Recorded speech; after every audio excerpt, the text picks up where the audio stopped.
Hello, everybody. We are ready to start this hopefully exciting webinar. And first of all, we want to say thank you to the NewMR to give us the opportunity to share with you this presentation. And also thank you so much to you and everybody that is listening right now. Please, if you have any questions during the presentation, we will have a space for a Q&A at the end of the webinar. Well, let's start with the introduction. Gil Oliveira is on my side. He's our client manager and behavioral sales expert, and myself, Ben Boix, that I'm responsible for Netquest US and Canada. Okay, brief introduction. Netquest was founded in Spain in 2001 and initially was born as a software company. We provided survey tools to our clients, but soon we realized that this was not the business that our clients wanted the most, and we started creating our own panels. We started with our first panel in Spain and quickly moved to other countries. And we add proprietary panels in the main countries of Latin America, Europe, and the United States. 3 years ago, we acquired online clickstream tracking software that helped us to become the leading provider of digital behavioral and opinion data in the market research sector. I know that I said that Netquest is a panel company, but sincerely, I do not like this definition at all, because Netquest is more than just another panel company. It's true that we have our proprietary panels that provide opinion, and we know exactly who is who because we have our panelists deeply profiled. We have more than 1,500 panel attributes available per country. But we are able to do more than that. We are able to locate where our panelists are at any given time thanks to our geolocation data and what they are listening to using our audio matching technology. But today, we really wanted to talk about the last point, behavioral data. We are able to know and to collect what our panelists are doing on their browsers, the smartphones and tablets. But the main key here is that we are able to mix everything in order to provide a data combination to help with the best accuracy in your studies. That is what we call a symphony of data. Well, let's dive into behavioral data. Online behavioral research is the method of collecting data about people's online habits and behaviors. We have a community of panelists that share their online navigation in exchange for gifts. This group of tracked panelists is what we call our premium panel or behavioral panel. Specifically, they install a meter on their devices and start sharing the data via multiple platforms, desktop, smartphone, and tablet. One thing that is really important about our behavioral panel is that it's representative of the online population in each country. Okay, well, before entering the main topic of the study, let me explain some initial thoughts. As you already know, to do research, we need data. But from where can we get this data? One of the main sources used is the questionnaires, of course. We ask people what they did, do, will do, think, like, etc. The questionnaires used and trusted for many years have advantages. Are flexible, can be used for almost any research needs, and easy to analyze, but has a huge limitation: memory. Then, can we collect better objective information?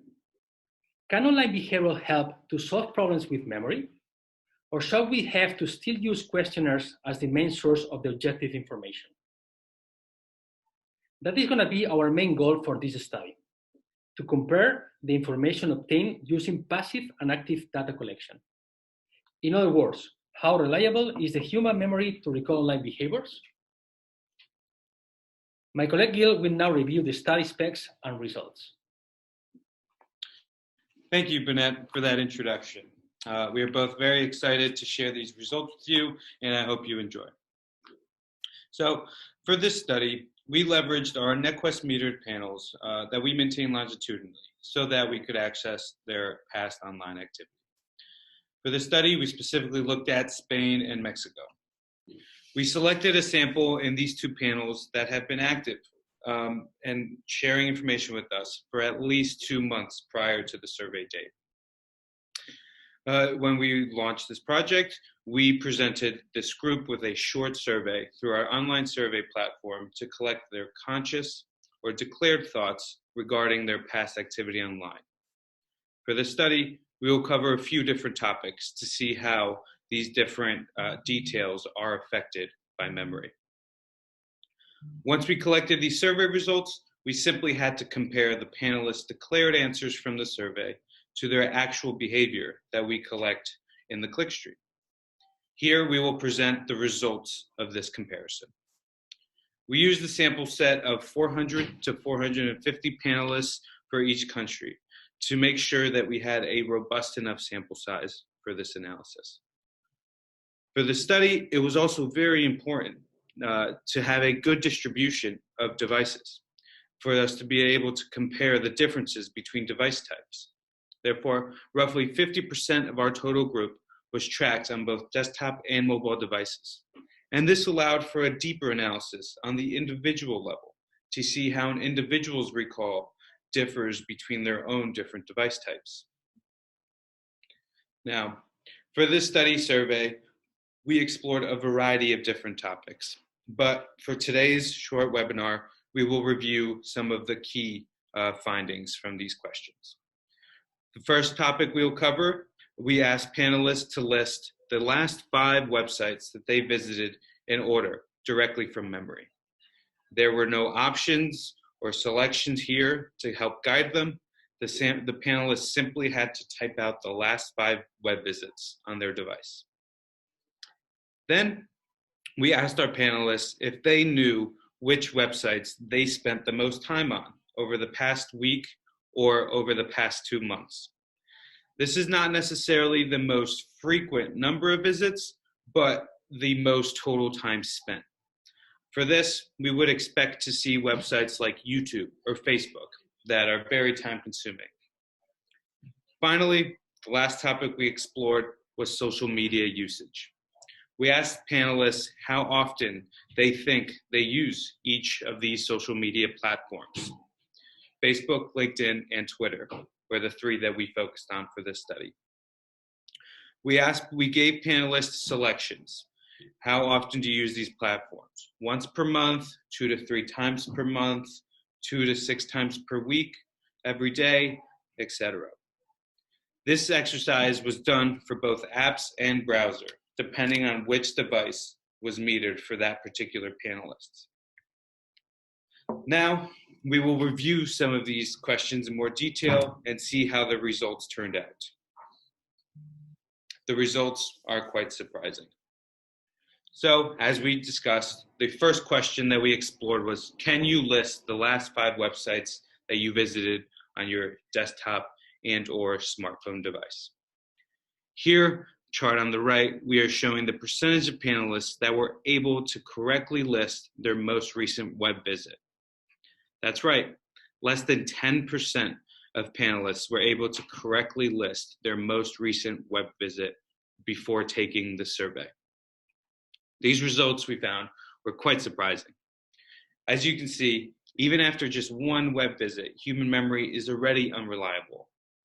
And these results were consistent across both Spain and Mexico. This data also provides our first insight into memory on desktop versus smartphone.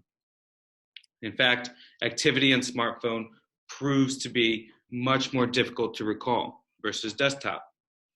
We hypothesized that this would be the case from the start, as smartphones are generally a very multitasking type of device. You're constantly doing different activities, checking your email, making phone calls, sending text messages, that everything can kind of jumble together.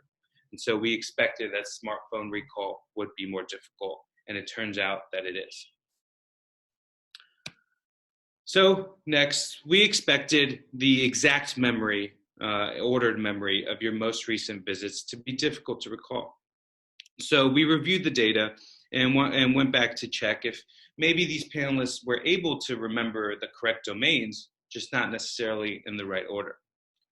These results were better, but surprisingly, not much improvement here. Only 11% of panelists in Spain were able to correctly match 2 of the 5 most recent web visits on desktop. As we saw on the previous slide, roughly 8% are able to correctly guess their most recent web visit. Therefore, only a very small percentage of panelists were able to remember any visits beyond that initial visit.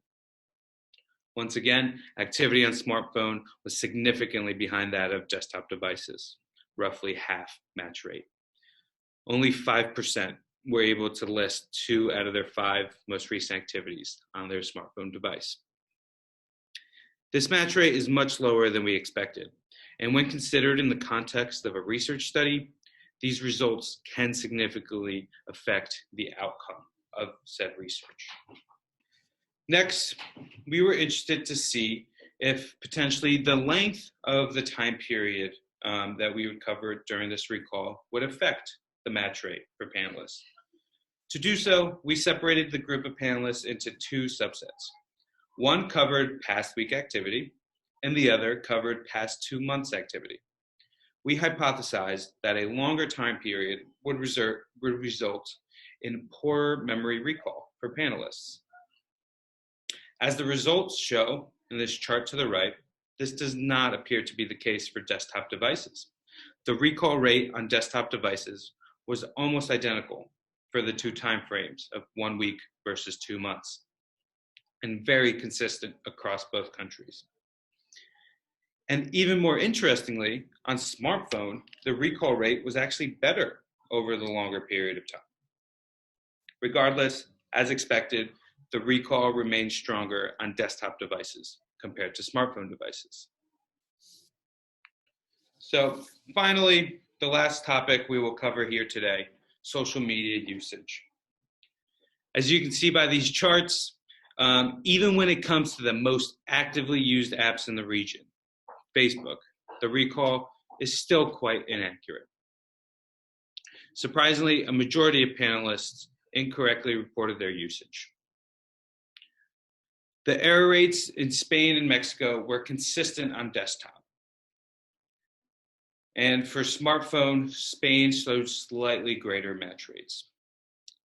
The results on app were more accurate, and LinkedIn showed to have the largest reporting error across the 3 social media platforms that we reviewed. So now we will review some of our final thoughts on these results. Unsurprisingly, people perform quite poorly when remembering online activities. Human memory is very fragile, and the more time that elapses since a web visit, the harder it is to remember. And this relationship seems to be more exponential rather than linear. Surprisingly, memory recall was equally poor when remembering time spent of certain websites. Of course, device type has a very significant effect, and smartphone activity proving almost impossible to remember for our panelists. So, final thoughts that we have after completing this study. Surveys, they're still the most efficient and effective tool to use in market research because they're very easy and very quick. You collect a lot of information very quickly. However, surveys do have drawbacks, and these drawbacks must always be considered when exploring new research work and methodologies. One thing to keep in mind when exploring new kinds of research work is passive data. It is an attractive option to study online behaviors as it eliminates human recall error and gives you an in-depth look at what your study participants are actually doing online.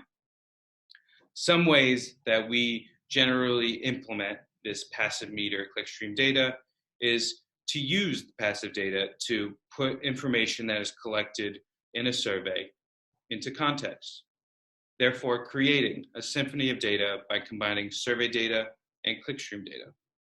Or you can use the passive data to select the sample for a survey without the need of using filter questions at the beginning, where measurement and recall error can very easily occur and lead to false positives. Thank you very much. These are the 3 topics that we are going to discuss today, and now we can open up the floor for questions.